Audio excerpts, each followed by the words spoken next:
Massimo ne bagnavo, me va nnyo ababoda boda, me va nnyo abasuubuzi, me va okwaniriza pulezidenti waffe ababoda baawo, boda boda, me va okuwerekera pulezidenti kumuleeta, aba ababoda, ebulina amaanyi. Dari maka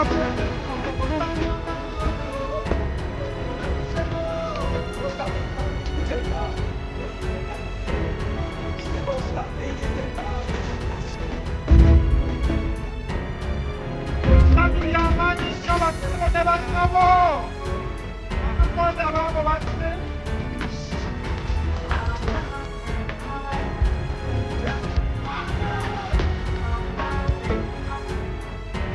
Bola, sedikit pemain juga.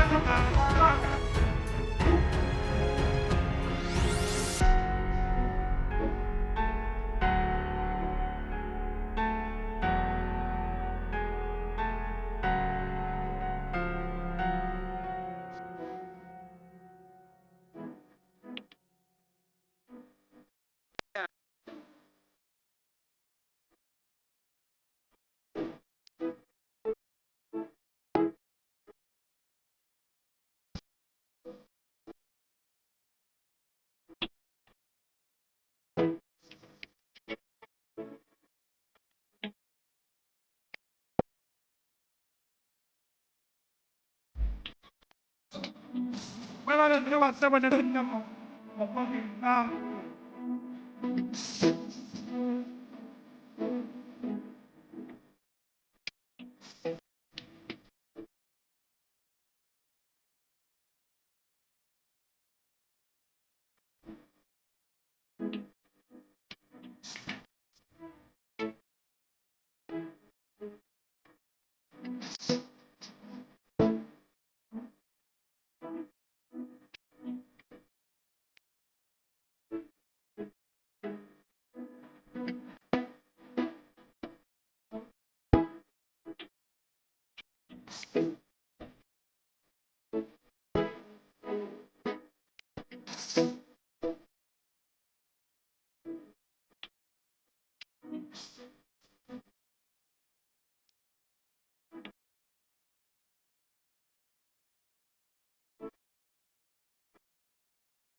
Now, my agreement with the border people Endagano enaba boda at Kaweweta ekaweweta was it is criminal for a commune or kugula ente. Muzehe yagamba ababodaboda nti kibi nnyo era kikolwa kibi kikyamu okuleeta akamyu ne kagula ente. That means somebody gives you a rabbit and you pay him back a bull. Nti omuntu akuwa akamyu ate n'akusaba omusasula ente. The bodabodas are the ones who told me Ababodaboda be bamugamba that they would give him 5 million and he would pay, I think, 15 million or something like that. Ababodaboda bamugamba nti babawa miliyoni 5 nga babawa piki ne babagamba basasule miliyoni 15 ku piki emu.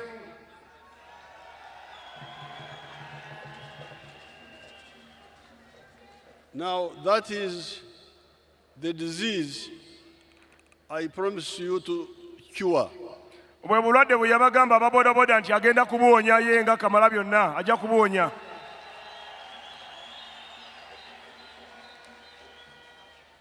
And that problem of extortion, cheating, was not only in the boda.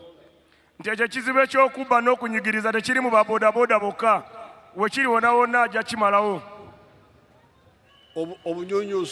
Obunyuunyuusi ajja kumalawo obunyuunyuusi. Your enemies are the money lenders, wherever they are. Abalabe bammwe be bamanirenda abantu ababawola ssente be balabe wamwe namba emu wonna gye bali.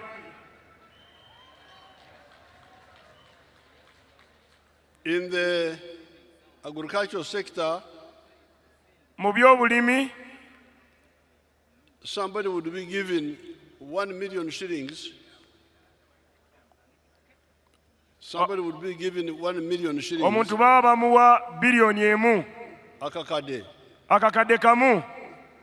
At the end of the year, he would pay 5.8 million shillings. Nti abalimi basasula babawanga miliyoni emu ngate mulimi ng'omwaka we guggwako bamugamba ajja kusasula miliyoni 5 mu emitwalo 8. This is what we rejected.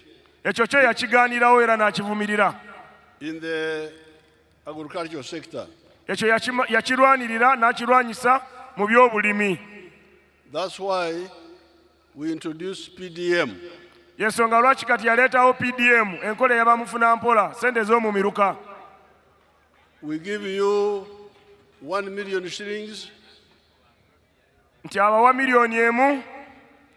And at the end of 2 years, you pay back to your circle. You pay back 1,125,000 shillings. Nti abawa miliyoni emu oluvannyuma lw'emyaka 2 n'osasulayo just sente ntono akakadde nga kamu n'emitwalo egiyitamu mitono emitwalo nga 10 n'obutasukawo nyaawo. Emitwalo 12 n'ekitundu. Ate nga sente ezo muziteeka mu sako yammwe ey'omuluka. Tezikomawo Kampala zisigala mu muluka gwammwe. Now, that is exactly what we are doing for the ghetto. Era kye kimu kyali mu kuyambako aba ghetto. What we are doing for the emyoga. Era ne kyagenda okukola ne mu myoga, mu bino ebibiina bye tukola eby'emyoga eby'enjawulo mu Uganda yonna. And this is what I have prepared for the bodabodas. Era kyagenda okukola ne mu babodaboda.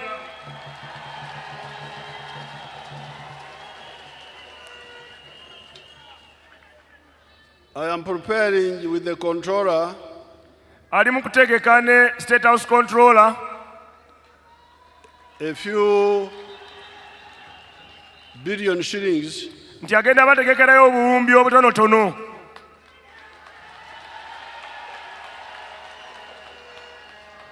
And give support the revolving fund of the bodabodas. Nti agenda kuteeka mu nsawo yammwe eyeetooloola ey'okwewola n'ozaayo ne weewola n'ozaayo. Agenda bawayo obuwumbi obutonotono bubayambeko mu nsawo yammwe musobole okwewola mwewala okufuna akamyu ne muzaayo ente. Munzikirize mwenna njogere nammwe nga famire ya Uganda.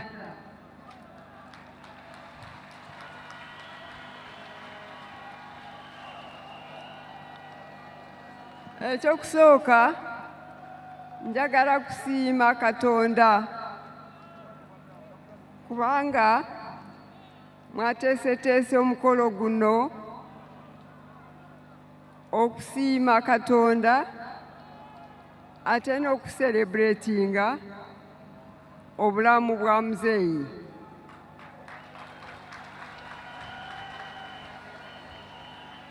Kakati kirungi okusiima Katonda kubanga emyaka 81 gy'awadde muzeeyi n'amagezi n'amaanyi okuweereza Uganda kintu kikulu kye tusaanidde kumusiimira.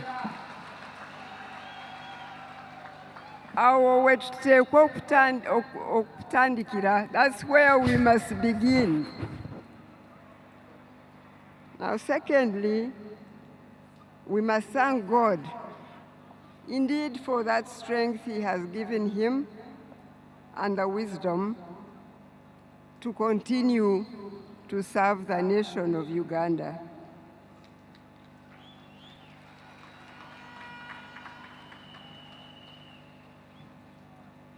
The third point I must talk about is to thank him again for finally giving the wisdom to the people of Uganda.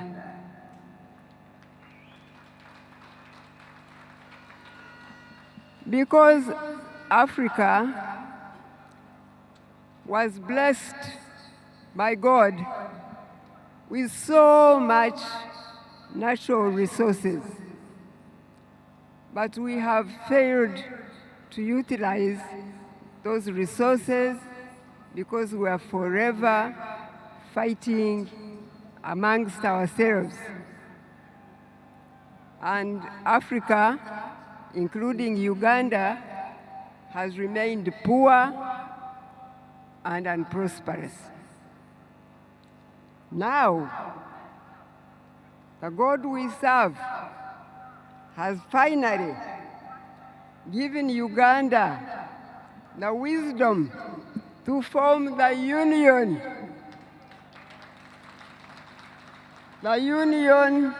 that has brought all of you together is the wisdom from God. Because if we unite as a people, we will be unstoppable. The borders will become independent, the taxes will become independent, the nation of Uganda will become independent.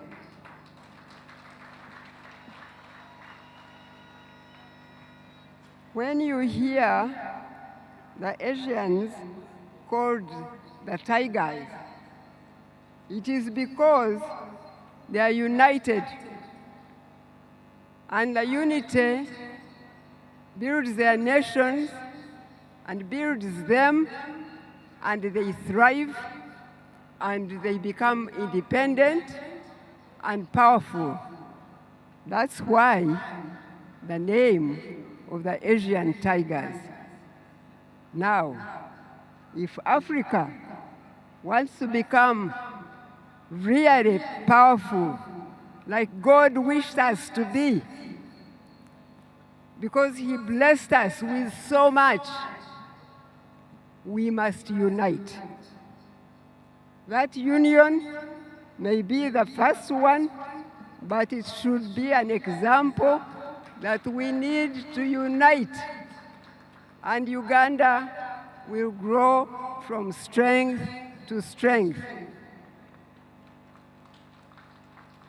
The third point I must tell you that it's not enough to just unite. You must also learn to save what you produce. If you save, you will build your own banks. God has used the president to give you a foundation, to give Uganda the foundation to the taxes, to the borders, to the families of Ugandans in rural areas, in towns, everywhere. The government led by the president has built the foundation. Now we must stand on that foundation and build a strong Uganda, as he says many times, that will be truly unstoppable. As Ugandans, we are very proud of you and your leadership. As we create the union and we unite as borders, I want to request the borders to unite and support President Yoweri Kaguta Museveni. The union that has over 2 million people should unite together to keep President Yoweri in power. It is because of President Yoweri Kaguta Museveni that we have peace, we have security, we have development in Uganda, and you have an environment that can allow you to perform, to ride your borders in Uganda freely. President Yoweri Museveni, long live. Nti mwezi gw'okutaano omwaka guno gwennyini twakuŋŋaana ffenna ng'abakulembeze ba boda ne tugenda eggulu mu lusirika lwaffe olwasooka kuba buli kyokola kye tukoppa era mu lusirika olwo General Salo gye yatugambira nti ekimu ku birya cooperative societies ye agent a principal problem. Abaddukanya tebawuliriza bammemba mu biki birina kukolebwa biri mu interest y'abammemba. Kyova olaba twanoonya abakulembeze bonna ne tukola structure okuva ku stage, ku muluka, ku division, ku district, ku region ne ku national kati nze kwentuula. Okusobola okutegeera biki ebiri mu interest z'abavuzi baffe. Era Oweekitiibwa President mu lukiiko olwo, actually mu lukiiko lw'Ekaweeweta, mu musomo gw'Ekaweeweta, twakuloopera ebintu bingi. Mwe twakuweera n'ekibalo ekyali ekipya ennyo kye twayita akamyu kagula nte. Someone gives you a rabbit, you pay back a bull. Ekyo nga ekibalo tukiteeka mu piki ze tuvuga looni. Ng'oli akuwa pikipiki ya $5.5 n'osasula $12,000. Nga kifaanagana ng'akuwadde akamyu n'osasulamu sseddume w'ente. Oweekitiibwa President bwe twava e Kaweeweeta bye twakuloopera byonna twagamba katutandike President waffe ajja tusanga nga tutambula era by'ebibala by'olaba waneeno olunaku olwaleero. Kuba luli tubadde tuvuga piki ezo nga weetaaga kutunda kibanja miliyoni n'okusoba ofune piki, oluusi piki n'egaana n'ekibanja ate nga kyagenda. Kaakati twagala kuvuga piki tugule ebibanja. Tetugenda kuddamu kutunda bibanja, kugula piki. Mwami Ssennoga akugambye nti ettaka abantu tweyongera obungi n'ettaka teryeyongera bunene. Lye twalina era lye tulina. Oweekitiibwa President, unioni yaffe eno ye ambuleera yaffe etugatta era etukoze obulungi. Byonna Mwami Ssennoga byayogedde. Mukozi waffe, kuba ffe twali tetusobola nga tetunoonyezaayo bakugu. Era ffe ng'aba union yeffe twanoonya Mwami Ssennoga ate ne tutakomaawo ne tunoonya ne munnamateeka atuyambeko tugayidinga mu bintu by'amateeka. Kuba ebintu byaffe byonna nsaba okuripootingira Oweekitiibwa President nti ssako zaffe nnyingi tuzitandise ne zigwa. Ne zibadde zigwa lwa butagoberera mateeka ate lwa butaba na bukugu bubalansinga bitabo ebyo. Era bwe twafuna munnamateeka Mwami Fred Muwema ate ne tuddayo ne tunoonya omukugu mu bya ensimbi n'ebya ssako Mwami Kasawuli Beka atuyambeko sayidi awo. Oweekitiibwa President, ssako zaffe tezigenda kuddamu kugwa kuba katulina abatuyambako okutugayidinga. Facts. Mama,